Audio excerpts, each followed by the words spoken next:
इस वीडियो में हम बिल के बारे में बात करेंगे और एक बिल कानून कब बनता है उसके बारे में बात करेंगे।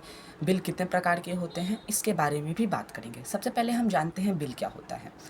बिल हम उसे कहते हैं जिसमें नए कानून को बनाना या पुराने कानून में परिवर्तन करना का मसौदा होता है। यह बिल दो प्रकार के होते हैं, ऑर्डिनरी बिल और मनी बिल।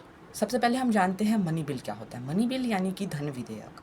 आर्टिकल नंबर 110 के अनुसार सरकार को किसी भी टैक्स को लगाने, हटाने या फिर उसमें परिवर्तन करने का अधिकार देती है।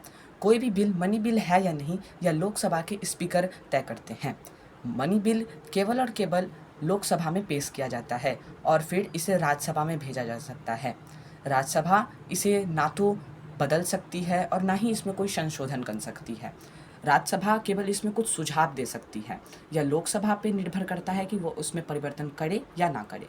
अब हम आते हैं ऑर्डिनरी बिल यानी कि सामान्य बिल। सामान्य बिल हम उसे कहते हैं जो कि ना तो उसमें किसी भी टैक्स से रिलेटेड कोई भी बात होती है, बल्कि वो सामान्य बात जैसे कि कोई भी रिलेटेड इशू जो कि देश में चल रहा हो उस पर बात होती है और उसकी चर्चा जिस बिल में रहती है वो ऑर्डिनरी बिल कहलाती है। आर्टिकल नंबर 107 के अंतर्गत यह ऑर्डिनरी बिल आता है। एक बिल कानून कब बनता है, अब हम इस पर बात करेंगे।